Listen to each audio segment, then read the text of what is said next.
If you love note-taking or journaling, then chances are you're in one of two camps. You either love the experience of IRL paper and pen, or you prefer a more digital approach. I believe that there's a world where both of these can coexist together. So today I'm going to go over my digital notebook ecosystem on my iPad. I'm going to be talking about some of my old favorite apps and some new favorites. There are so many wonderful tools that can be unlocked with a tablet and stylus, and I'm so excited to get into all of it. Before we do that though, I do want to say a huge thank you to Paperlike for sponsoring today's video. In a little bit, I'll be talking more about how Paperlike screen protectors have completely transformed my writing experience on my iPad. If you're new here, my name is Caitlin. I'm 29 years old and I live in Toronto, Canada, and I love talking about little things that we can do to have big changes in our life. So if organization, productivity, books, and or crafts are your thing, you're gonna want to stick around and hit the subscribe button. And with that being said, let's dive in. Goodnotes is an app I've been using since I think around 2018, 2019, something along those lines. I was a university student, and the discovery of Goodnotes really unlocked a new level of digital note-taking for me, because all of a sudden with a stylus, I felt like I was able to do things I couldn't do before with just a keyboard. Namely things like math homework and economics homework, things that required more erasing and problem solving and like just random scribbles everywhere. Like I could do that on Goodnotes. And over the years, it just continues to get better and better with updates. I love that you can search your handwriting. So even if you choose to use a stylus to note-take, you can still benefit from the fact that digital note-taking allows you to easily find what you're looking for with a search tool. Just a student really came in handy, but even as an adult, sometimes I don't want to be like flipping through pages to find things. Now, how I use it at 29 is definitely different than how I used it at 22 because I'm no longer a student. But one of the ways I'm choosing to use it right now is for a workout planner. So I actually found a template for this workout planner on Canva. I'll have it linked down in the description box below. I did tweak the colors of it and made, I think, a couple changes to the table just to make it a little bit more adaptable for my needs. There are things I can do with digital note-taking here that I could not possibly do with my physical paper and pen. One of which is when I'm done a workout, I can actually add GIFs to mark the intensity of the workout, because why would I want to write "this workout was hard"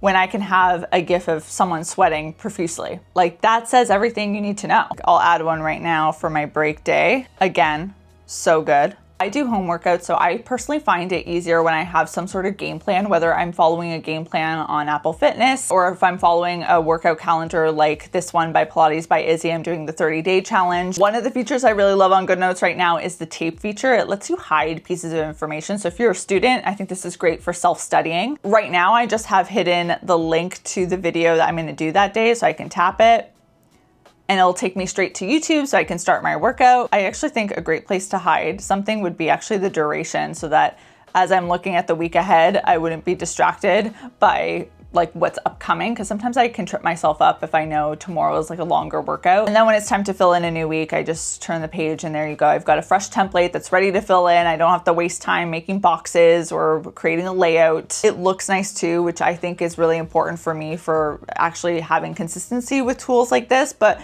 also, I can opt in and opt out of it whenever I want. I feel like there's less pressure when I'm digital note-taking to kind of play and dabble. Whereas with a physical journal, I always feel so much guilt if I'm not doing something like consistently. This, I can, like I said, opt in and opt out when it makes sense. There's some weeks where I might not want to do this, or it's a little bit busier and I'm not working out as much. I also feel like journaling on Goodnotes is really great from a creative standpoint, because you can do so much pasting in and doodling and add in stickers. And what makes scrapbook like journaling on here so fun is that when you import a photo, you can actually go and crop an image and press freehand and use your stylus to trace. So I can take out my hand here, take out the puzzle, and then it removes the background, so it's like I'm adding a sticker. But if you want to do a more handwriting focused journal, you can use this tool called Zoom Window.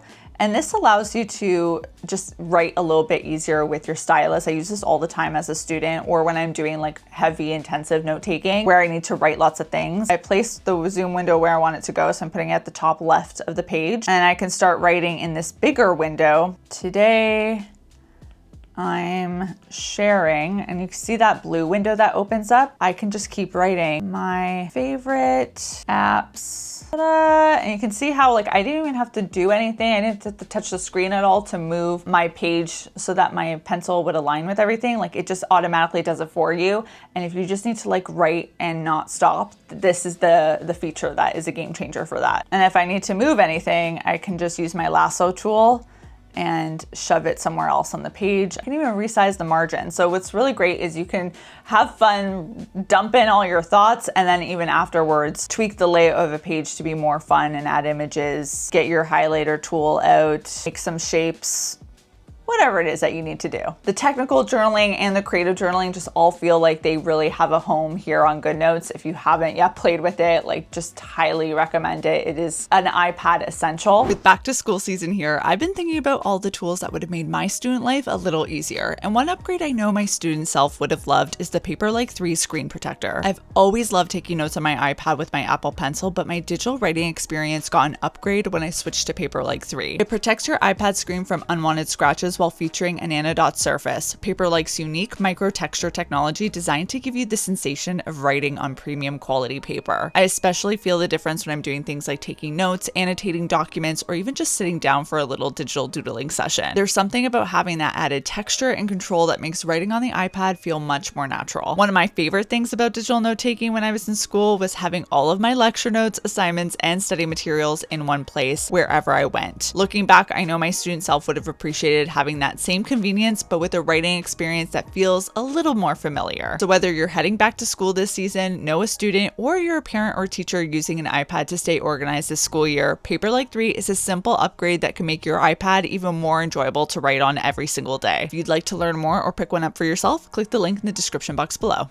Now, one of the reasons I love doing more creative journaling on my iPad is that if you're doing lots of pasting in with photos, like photos from your camera roll or from Pinterest, if you do that in real life, you end up having to waste a lot of paper and ink, which if you're doing that all the time, like, it can be expensive, but also sometimes it can feel like a barrier to journaling because you're like, oh, I have to still do this task of printing out everything that I want to use for my spreads. But digitally, you don't have to have that same sort of tension. You can act on your ideas pretty quickly. But I think with creative journals, there's something about flipping through them that is also really satisfying that you get from real life, right? Like, you can physically, like, go through pages quickly and see them at a glance in all their collage glory, and it's really nice. Your first thought might be that you lose out on that experience on an iPad, but there are really great journal apps that kind of solve this issue. An app that I'm gonna highlight today is Nuka. When you open Nuka up, you are presented with this bookshelf, and on this bookshelf are a ton of notebooks that you can just tap open, but more so when you open up the journal, you can flip through it like you would a regular journal really quickly. In the past, I used an app called Paper for this. I had this special sourdough notebook dedicated to sharing my sourdough recipe and my progress. So cool to just, like, quickly scroll through it. This beautiful junk journal was also so much fun. But now to paste in any sort of image on paper, you have to pay a subscription. On Nuka, you can still paste in one image without paying for subscription. So there is still a lot that you can do from a free perspective, even though there's a lot more that unlocks when you pay for it. So if you're not going to do a paid option, I feel like this is a great medium to use for something like a reading review journal, because then you paste in the image that you want of the book that you're reading and then add some notes. And then when I zoom out, I see it in more of like a traditional notebook layout, which I think is really cool. Also think this would be great as an option for a screenshot journal, because typically you only need one screenshot per page. I could bring in this image that I saw on Pinterest, use a highlighter here, idea to my Longchamp.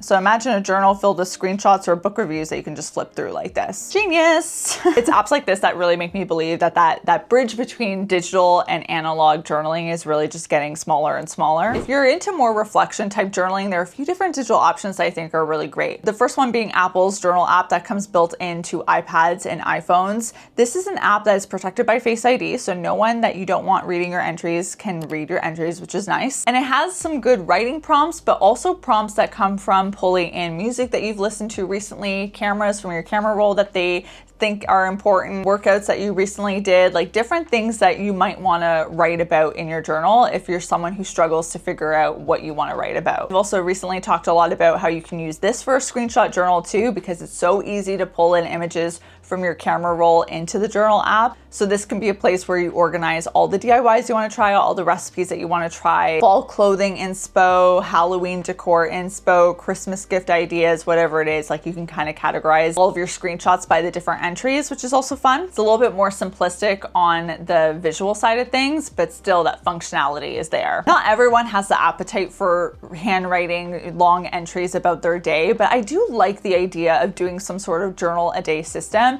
And I think these two apps are really unique ways to do just that. The first one is an app called Card Diary, which gives you this beautiful card-like view of your month. And each day you can pick one photo to represent your day. So you go to the plus sign, you add your photo, and you can write a little quick entry below it. So I'm gonna say here, my photo frames fell. And there you go, it appears there as a tile. What's nice about something like this is you start looking throughout your day for like an image worthy of being your tile. So it encourages you to take more pictures. And then you have this benefit of being able to like quickly look through your last week or your last month, even throughout your year in these tile formations that I think are really simple, but there's something really exciting about it too. This isn't something I would do in my physical journal. So another example of something that I think just unlocks with digital. An app that's similar but has a more aesthetically pleasing look to it is this app called Affix. Again, you choose a photo from your library each day. I'll choose the same one. You can resize the photo to fit a stamp punch out. Again, the free version only gives you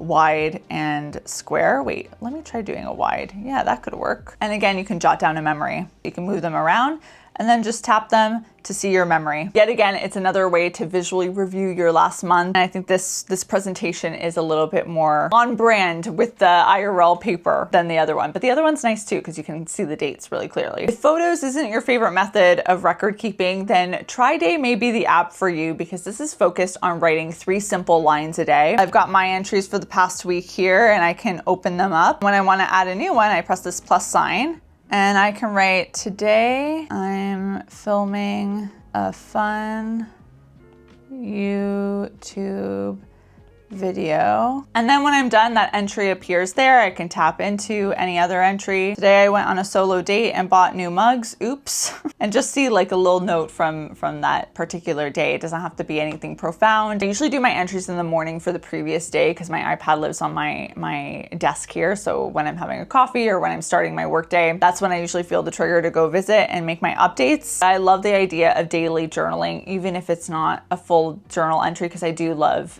doing like a full page of stream of consciousness journaling in my physical journal, but this is so nice to have a more curated memory that I've chosen to highlight from that day. I wouldn't say Procreate is necessarily a note-taking app. It's more of like a drawing, doodling, something I use for even creating animations and videos at times, but it is an app that I think can be used for that purpose, in that you can find vintage paper backgrounds on Pinterest, import them as a background on Procreate, and kind of use Procreate as a canvas for writing like a quick sticky note or to-do list. Like the things that you're not really gonna wanna return back to, that have a very like short lifespan, like a regular sticky note would in real life, but this just allows you to do it in a digital way. The brushes and pens and markers that you have available to you within Procreate are just so vast and so great that if you wanna do anything from a more doodling perspective too, I feel like it has to live in Procreate. So if you wanted to do a doodle a day journal, even though it's not like a traditional journal layout, I still think it would be best to do here, because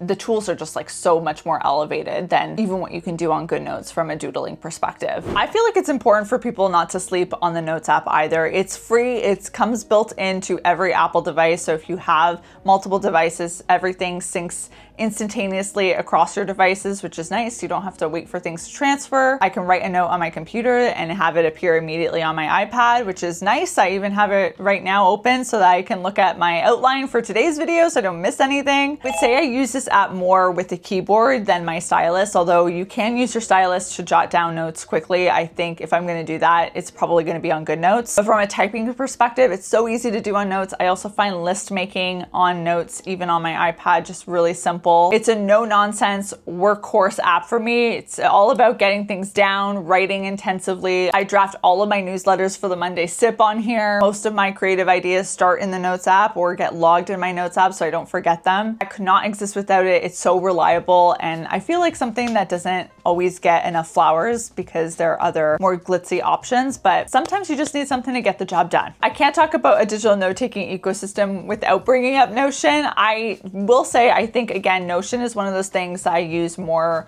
with my computer than I do my iPad, just because it's so much easier to type things. And I wouldn't say it's as stylus friendly with the Apple Pencil. My personal life, I feel like Notion is really critical because of my life management manual. I've talked about this manual so much. I have a free template for it in the description box below if you want it so that you don't have to organize it yourself. But this is the place where I just log the boring stuff that I will forget if I don't write it down, which are things like what happened at my doctor's appointment, what did my dentist say last time I saw him, what gift did I give that couple for their wedding, for their engagement party, for the bachelorette, like anything that I attended, what did I gift? I try and keep track of all that information there because I just have the worst memory for that kind of stuff and it will exit my brain otherwise. So this is my second brain from a personal life standpoint. I haven't been using Notion as much in 2026 for traditional note-taking things because I've been using my notes app, the free notes app, so much. But one thing that I started the year doing that I kind of need to get back into is using it to track all of my content. So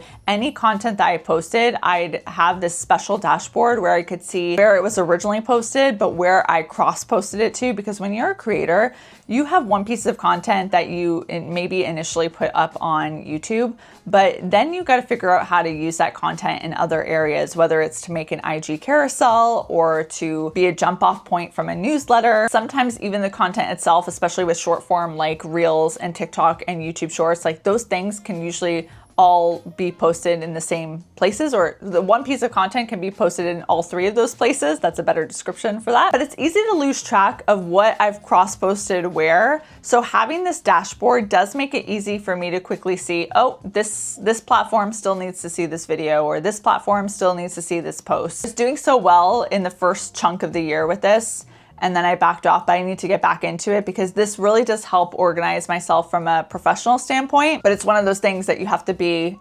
consistent with for it to work, or else if you're not consistent, then you're like me, sitting in this place where I feel like there are gaps in my database, and I want my database to be pretty consistent, pretty reliable. Unsure how exciting that tidbit is for someone who's not a content creator to hear about, but I do think databases in Notion are really great when you've got like just so much information to keep track of in your work life or your personal life. And then each entry in your database can be its own page, and you can have more details than that. And there's like layers and layers and layers. I know it can be a little overwhelming if you're someone who hasn't used Notion much, or you signed up for an account and you're like, whoa, this is too much for me, I need to get out of here. So I highly recommend starting with the template. And that's why I think even like having the life management manual as a template is something I'm really excited about, because it gives you like a little entry point into using Notion. It gives you a really specific purpose for why you would use it. And then you can kind of get comfortable and explore different methods. Thank you again to Paperlike for sponsoring today's video. Don't forget to click the link in the description box below to explore all of their products. I really want to know in the comment section, what is your favorite go-to note-taking app on iPad right now? I'm always looking for new options. There's something about digital note-taking that just gives me an appetite for trying new apps out and new methods. I don't feel like I have to stick to one system all year, and I like having that freedom there where I don't have it with my physical planners and notebooks. I feel a little bit more locked in those systems. That being said, like the video if you enjoyed it, hit subscribe if you haven't already, and I'll see you guys soon with a new one. Until then, bye guys.